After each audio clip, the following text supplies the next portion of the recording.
Now, the Ghanaian High Commission in South Africa says it is working with the police to secure the release of a Ghanaian Pentecostal missionary who was kidnapped during an armed robbery attack at a church on Sunday.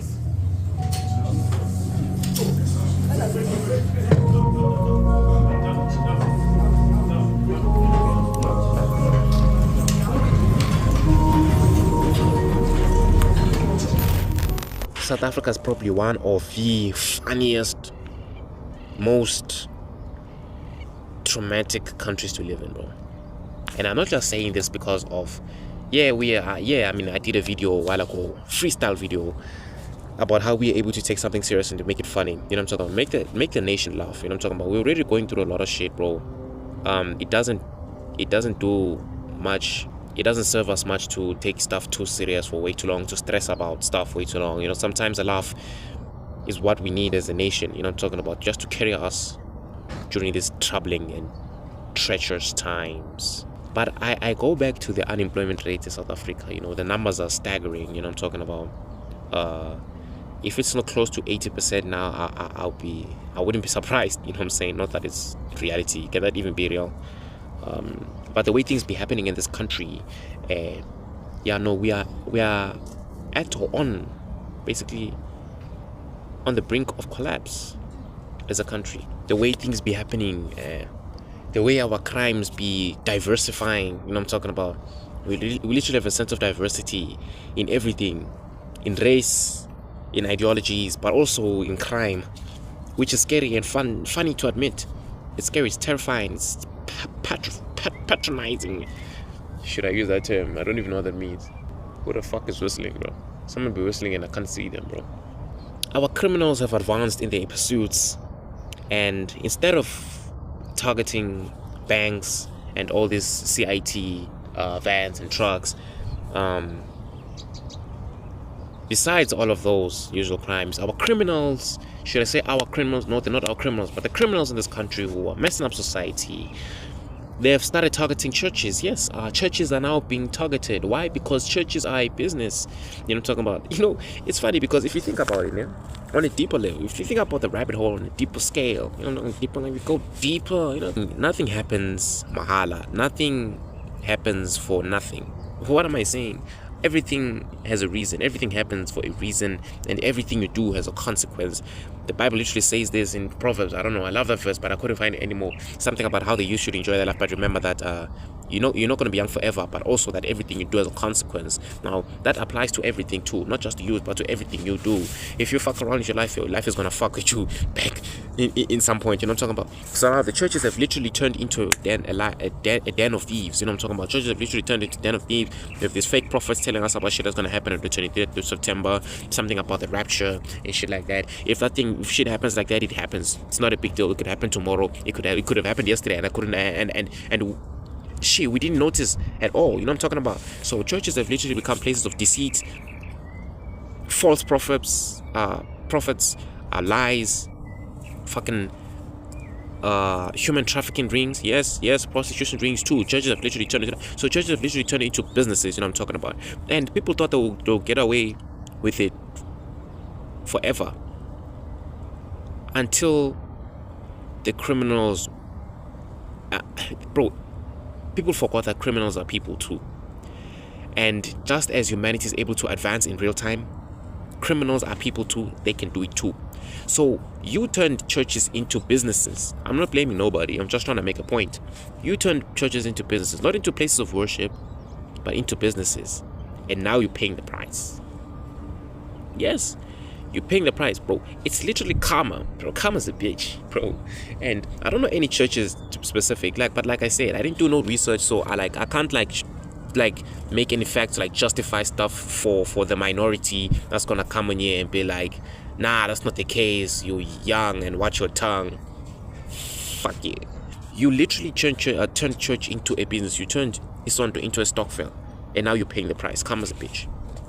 You know, at some point I used to think that being a pastor wasn't something you can just wake up and you know what I'm talking about. It's like I started making this type of videos, you know what I'm talking about the political and the social, but most importantly the social. status of this country, social issues and shit like that. You know what I'm talking about? And I can't now start making videos like this and then realize, and then think to myself, should I study law? I'm interested in stuff like this. Should I now study law? Should I now study politics? And should I? No, it's not my calling. It's just I just happen to think about stuff like this most of the time. I just happen to question the validity of the shit that's been happening in this country. You know what I'm talking about? Like, not the validity as such, but like, you know what I'm saying? Like, I tend to question this type of stuff.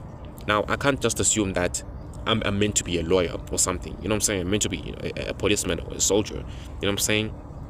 And it's the same with this. I used to think being a pastor or a prophet or a leader was something that God gives you. Like, I thought it was one of those gifts that you can't now assess it by the gifts you already have. I feel like it was something that came as a full package. Just because I'm able to talk a lot of smack, talk a lot of shit maybe, I can't now assume that, okay, I'm able to talk, I'm able to vocalize my thoughts, that now I have a gift that I could use to serve in the church. You know what I'm talking about? It doesn't work like that. I truly don't believe it works like that. Maybe some people may think they do.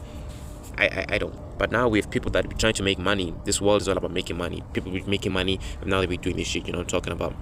And I was surprised to find out that pastors be getting a salary.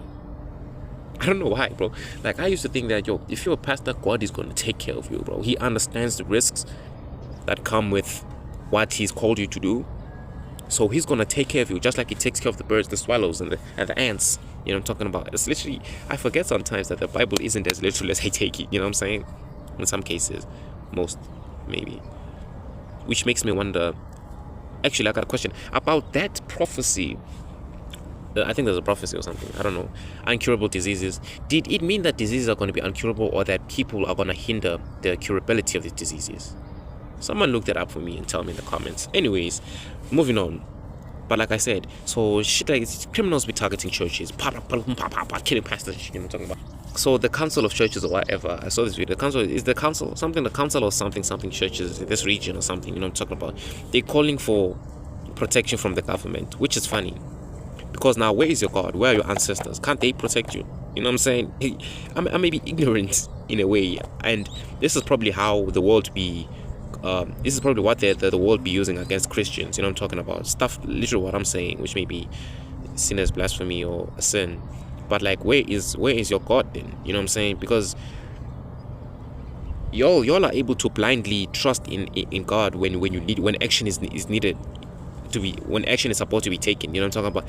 When you're supposed to wake up and fucking look for a job, when you're supposed to wake up and try to change your life, to actually take an initial step, you know what I'm talking about, to do something good with your life, people is able to blindly, God is gonna take care of us, God is gonna provide. You know what I'm talking about?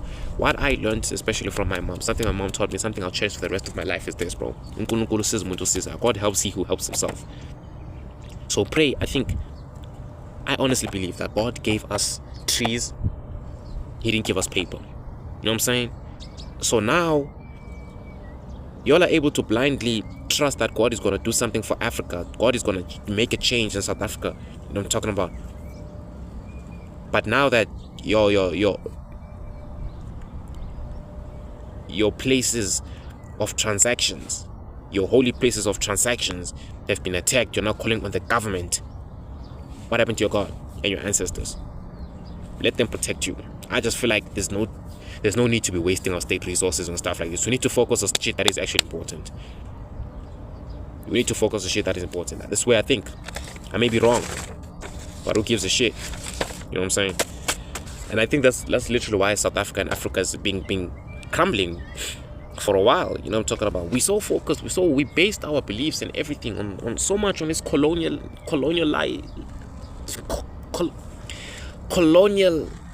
type of Christianity. Our answer, we're so dependent on people that are dead to do something so much that I don't deny the fact, Uguti, maybe their existence is still important in your life. Maybe they changed your life in a way. You know what I'm talking? Maybe God did something for you. Maybe your great-great-grandfather from 100 years ago did something for you. I don't deny that. I don't deny it. But to blindly rely on dead people or a God to do something that you could try to do yourself, not to do yourself as in with all your might, you know what I'm saying, but to like make an effort. I find it funny. It's the reason why SA be crumbling like this. This will be crumbling like this. This is the reason why I get so pissed. I get so pissed when I want to get something done, and this is something that needs to be done as a collective, and I hear people be like, yo, God is gonna, you know what I'm saying? I get so pissed because this is something that we could pray about. Okay, pray about strength and shit, I get it, but then it falls down to you. You know what I'm saying? It falls down to you. But athletes know this. Yeah, you can believe in your God, you can pray, you can do whatever, you know what I'm talking about. But you think you're gonna run a PB if you don't train for that shit. You know, it's simple things like that. You think God is gonna give you 90% if you don't study. I'm talking about. I can't relate to that because I hate reading either way, you know what I'm talking about. So you understand what I'm saying? I just feel like this is something South Africa should change. I feel like I've lost the plot of this whole video, but we can always get back to them. You know what I'm talking about? It makes me wonder if this is if we can label this issue, this pandemic, it's a pandemic. Why all be attacking churches a pandemic? Can we label this pandemic as a Christian genocide or a black genocide? Is this a Christian genocide? Are Christians being killed en masse in South Africa? Are we mass killing Christians in South Africa? Are we targeting Christians in South Africa? Is this a Christian genocide? Tell me the comments. Tell me the comments. Where is the genocide? You know what I'm saying?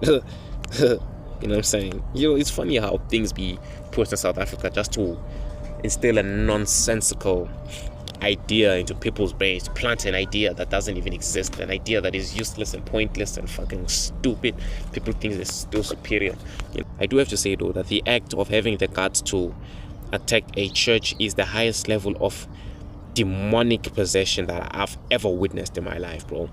That level of Satanism, should I call it Satanism? That level of, it's inspiring, bro. It's inspiring, bro. This, bro, how can you know, like, I may talk a lot of bullshit and be like, bro, I don't give a shit, bro, about this church. I don't care if you fucking Islam, bro. I'm gonna walk in the church and I'm gonna say what I wanna say. I could say that, but deep down, you know, the way I am, deep down, I know, a place of worship, no matter what it is, a place of worship, bro. Even if I could walk into it, because there's satanic churches too, right? If I can walk into a Christian church, into a Methodist church, SDA church, or a satanic church, you know what I'm talking about, deep down, I know those are forces that you cannot mess with. You cannot. You walk softly in the sanctuary. That has nothing to do with what churches are called out, okay? Walk softly in the sanctuary. Don't, bro, I know that, bro. I risk a lot of shit if I fuck around in a church. Now for you to walk in there with the gun, bro, that level of shit is inspiring, bro. You know what it teaches me? Push, boy. No matter what, no matter what challenges you face in your life, bro. No matter what spiritual things you may be fucking with, bro. This may come out wrong, or this may teach a lot of people a lot of bullshit. But no matter what in this life, no matter what, bro, if you need something, go for it, bro. Because that level of dedication is truly inspiring. I'm not gonna lie to you. It truly is inspiring. But it makes me wonder, Uguti, are your holy objects, your holy substances even working? You know what I'm talking about? Because I know these churches be having holy water and stuff like that. Yeah. One of them even went to the extent of kidnapping a pastor, which is insane, brother.